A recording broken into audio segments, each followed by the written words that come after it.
নমস্কার, কেমন আছো সবাই? আশা করি সকলকে ভালো আছে। আজকে আবার চলে এসেছি একটা নতুন রেসিপি নিয়ে। আজকে ঠিক বুঝেছেন, আজকে একটা করব চিংড়ি এঁচোড়। চিংড়ি এঁচোড়ের জন্যে চলুন আমি কিভাবে করছি, কিভাবে রান্না করব, কি করে করছি আপনাদের সাথে শেয়ার করা হোক। আগে স্টার্টিং এঁচোড় কাটার দিয়ে। কাটার আগেই তো একটুখানি এঁচোড় আছে, এঁচোড়টা একটু আঠা আঠা ভাব। তো চলুন আঠা আঠা ভাবটা সরানোর জন্য আগে একটু তেল মাখানো হোক হাতে হাতে একটুখানি চাকুতে আর চপিং বোর্ডেও একটু মাখিয়ে নেবে, নাহলে ওটা খুব বাজেভাবে ধরে নেবে। চলো কাটা শুরু করা যাক। লম্বা লম্বা করে কেটে একটু দুভাগ মতন করে নিয়েছি। এনেছি হাফটাই 500 মতন আছে। দাঁড়া,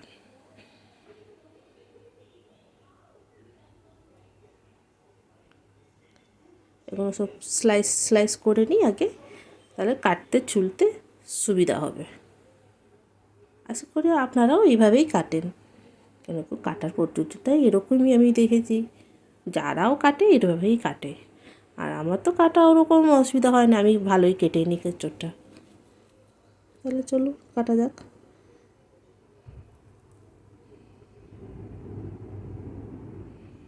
দাঁড়ান একটুখানি, হাতে খুব বাজেভাবে ধরছে। হ্যাঁ, ভালো করে তেলটা মাখিয়ে নিয়েছি, তাও একটু চাকু দিয়ে তো একটু বটি থাকলে ভালো হয়। বটি থাকলে ভালো করে একদম স্লিপটা ভাবটা আসে না। আর হাতের মধ্যে একটু তেল মাখিয়ে নিয়েছি, স্লিপ খাচ্ছে বারবার করে। চলো এই হয়ে গেছে।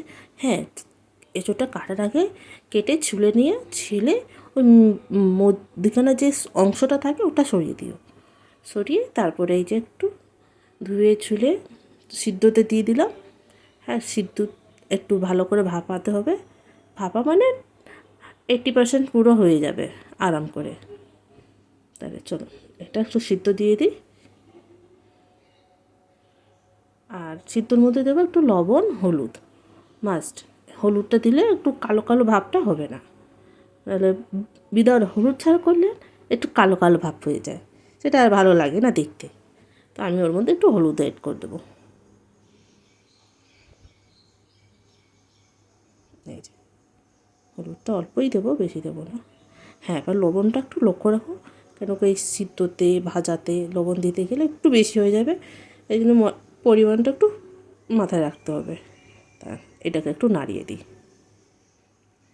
নাড়িয়ে ঢেকে দিই। ঢেকে এখন হোক।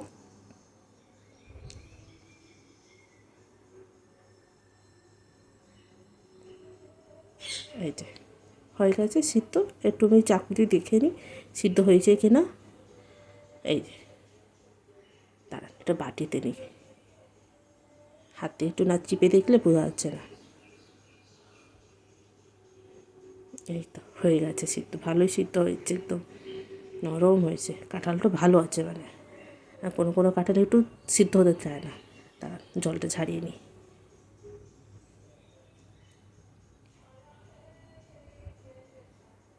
হয়ে গেছে ছাড়ানো। এই গরমে তো একটু সাবধানে। হয়ে গেছে। এবার একটু এদিকে এখন মশলা রেডি করে নিই। এই যে মশলার মধ্যে পেঁয়াজ কুচি, রসুন কুচি, টমেটোর কুচি, লঙ্কা, এই যে টমেটোর, পেঁয়াজ রসুনগুলো একটু আস্ত রেখেছি। আর এদিকে একটু খাড়া গরম মশলা, এলাচ, এটা লবঙ্গ আর দালচিনি। আর এদিকে একটু চিংড়ি ভেজে মেখে রেখেছিলাম, একটু লবণ হলুদ দিয়ে মেখে রেখে দিয়েছি। আর এটা আছে আমার পেঁয়াজ, রসুন, আদা বাটা, আর এর মধ্যে কাঁচা লঙ্কা আছে। এই যে এঁচোড়টা হয়ে গেছে ভালো সিদ্ধ, দেখুন ভালোই সিদ্ধ হয়ে গেছে। মানে এত আপনাদেরকে যদি করতে গেলে একটুতেই হয়ে যাবে। চলো চিংড়িটা দিয়ে দিই ভাজতে। চিংড়িগুলো হোক ভাজা, আগে চিংড়ি ভাজতে স্টার্টিং। চিংড়িটা হয়ে গেলে ভাজা,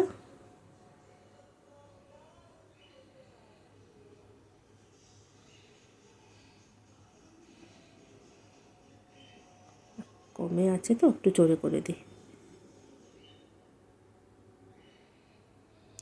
নাড়িয়ে দিই সবকটা। চিংড়িটা ভাজা হয়ে যাবে। তারপরে দেবো এঁচোড়টা ভাজতে।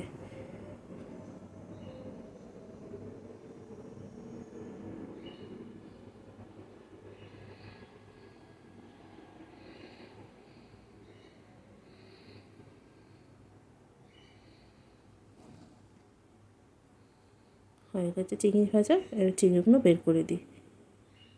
এই যে হয়ে গেছে, দাঁড়ান সব বের করে নিই।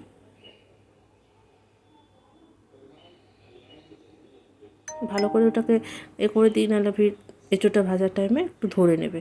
তাও ধরবে অল্প, তাও যতটা পারা যায় বের করা যায়। ওই কড়াতে একটু তেল আরও দিয়ে দেবো, আর একটু তেল দিয়ে এর মধ্যে এঁচোড়টা ভেজে নিই। এঁচোড় ভাজতে ভাজতে তো এদিকে আমি ভুলে গেছি কি এঁচোড়ের মধ্যে একটু আলু পড়বে। দাঁড়ান আমি আলুটা ওইদিকে বসিয়ে দিই। এঁচোড়টা হোক কতক্ষণ ভাজা, এদিকে প্রেশারে বসিয়ে দিলেই হয়ে যাবে ফাটাফাট করে। এঁচোড়ের মধ্যে লবণ দিয়েছি, এখন অতটা লাগবে না, আর লাস্টে একটু দিতে হবে। জলে তো অর্ধেক বেরিয়ে গেছে লবণ, বা তাও মাথায় রাখতে হবে জিনিসটা। এই জিনিসগুলো একটু ম্যানেজ করলে এঁচোড় তরকারিটা খুব ভালো রান্না হবে, লবণও বেশি হবে না আর কমও হবে না। চল এটা ভাজা হোক ততক্ষণ।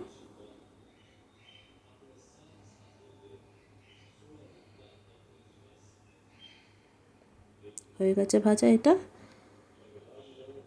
আলুগুলো দিয়ে দিই। আলুগুলো প্রেশারে ফটাফট সিদ্ধ দিয়ে দিয়েছিলাম, হয়ে গেছে, না ভুলেই গিয়েছিলাম একদম। ঠিক আছে যাক, ওই হয়ে যায়। আলুগুলো হয়ে গেছে ভাজা, ভাজা হয়ে তুলে নিই একটা একটা করে। দাঁড়া, বেশ আলুগুলো হয়ে গেছে ভালো সুন্দর করে ভাজা।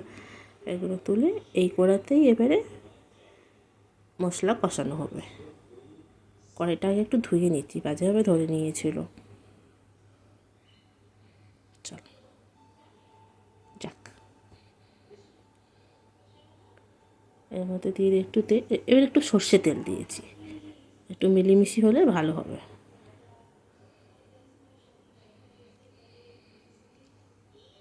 গরম হোক তেলটা,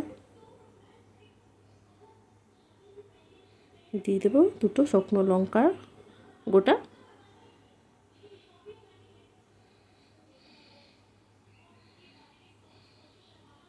আর এদিকে যা যা খাড়া মশলা রেখেছিলাম ওইগুলো সব যাবে। দাঁড়া,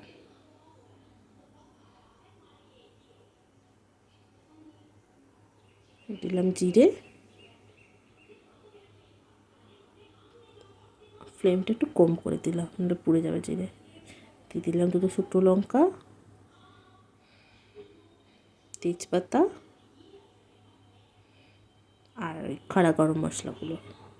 এগুলো একটু ফুটুক, এর মধ্যে একটু আরেকটা জিনিস দিতে হলে ভালো হতো, আমি মিস করে গেলাম, একটুখানি চিনি ফার্স্টে দিলে কালারটা ব্যাপক হতো। রসুনগুলো এখন দেখুন আগে পেঁয়াজগুলোই দিই, বাবা বলছে রসুনগুলো আগে দিলে পুড়ে যাবে। পেঁয়াজটা দিয়ে আমি ভাজা হয়ে যাক, বেশি ভাজা করবো না।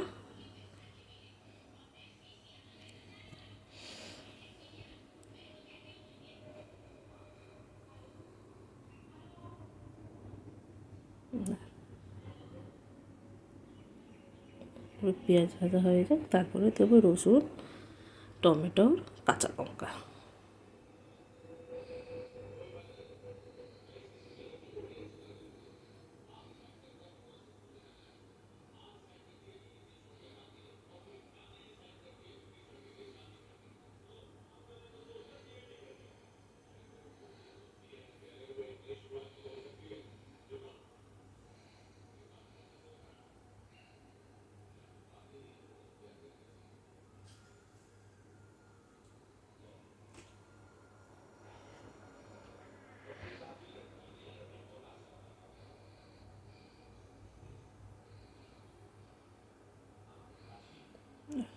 হয়ে গেছে পেঁয়াজ ভাজা, এই যে, আর এই যে রসুনগুলো দিয়ে দিয়েছি, রসুনগুলো আর ভিডিও করা হয়নি।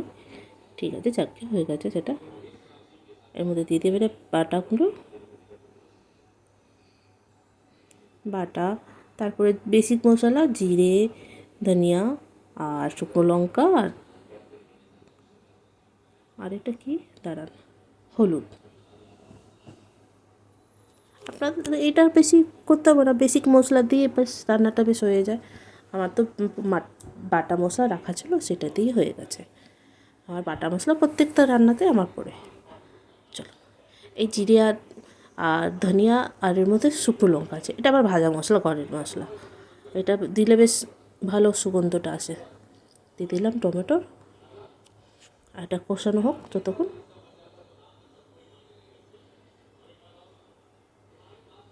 দিয়ে দিলাম কাঁচা লঙ্কা দুটো।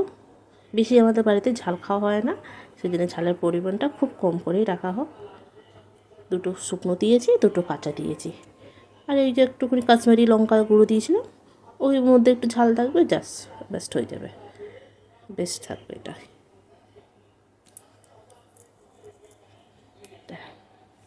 হয়ে গেছে কষানো সব, ভালো করে একদম কষিয়ে নিতে হবে। মশলাটা একটু ভালো করে না কষালে মানে মাংসর মতন ফ্লেভারটা আসবে না। এঁচড়গুলো দিয়ে দিই সব, এঁচড়গুলো দিয়ে ভালো করে মিলিমিশি করে দিই, ভালো করে মিশাতে হবে। আর ওর মধ্যে একটু কষানোও হয়ে যাবে। কষানো একটুখানি হোক, এই যে একটুখানি দিয়ে দেবো মিট মশলাটা আছে এভারেস্টের। আমার একটু এভারেস্টের মিট মশলা থাকলে ভালো লাগে টেস্টটা, অল্প একটু দিয়ে দিই।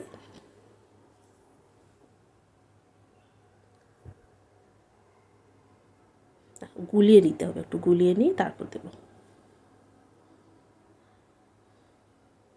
নাহলে এক জায়গা পড়ে যাবে, তো ভালো লাগবে না। একটু গুলিয়ে দিলে ভালো হয়। এই যে দিয়ে দিলাম চিংড়িগুলো দিয়েও ভালো করে মিশিয়ে নেব। ভালো করে মিশানো হয়ে গেছে, একটু কষানো হোক।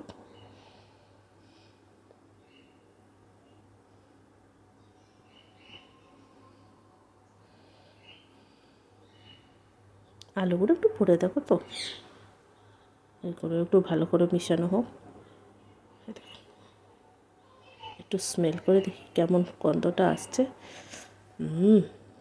ব্যাপক গন্ধ, একদম খাসি। আলুগুলো এবারে দিয়ে দিই, আলুগুলো ভালো করে একটু মিশিয়ে নিই।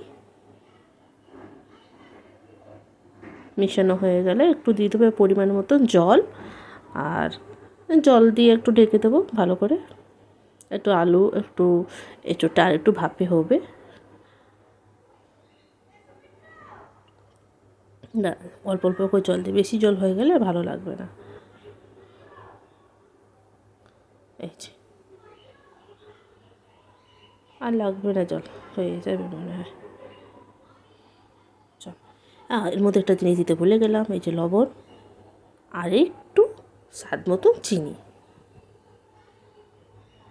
আমি সিদ্ধতেই দিয়েছিলাম, আর ভাজা করতে একটু আলু ভাজা একটু ওই ভাজার সময় দিয়ে দিয়েছিলাম, ব্যাস। এই জন্য অল্প একটু মনে হলো একটু দিলে ভালো হয়। ঠিক আছে, চলো, কেমন লাগলো রেসিপিটা? ভালো লাগলে অবশ্যই একটু কমেন্টে জানাবেন।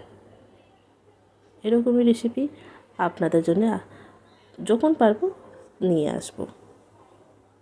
নতুন নতুন রেসিপি করব, আপনাদের সাথে একটু শেয়ার করব। চলো, হয়ে গেছে রে। এই যে কালারটা তো ব্যাপক এসছে, দাঁড়ান একটু নাড়িয়ে দেখে নিই। সুন্দর হয়েছে কালারটা, ভালো করে একটু মিশিয়ে নিই। এবার দেবার মধ্যে একটু গরম মশলা দিয়ে নামিয়ে নেব। তাহলে চলুন, কেমন লাগলো রেসিপিটা অবশ্যই জানাবেন। ভালো লাগলে একটা লাইক করে শেয়ার করে দিন, সাবস্ক্রাইব করে দিন। নমস্কার, আবার আসবো একটা নতুন ব্লগ নিয়ে আর নতুন রেসিপি নিয়ে। ভালো থাকবেন, সুস্থ থাকবেন, সাবধানে থাকবেন। Bye bye.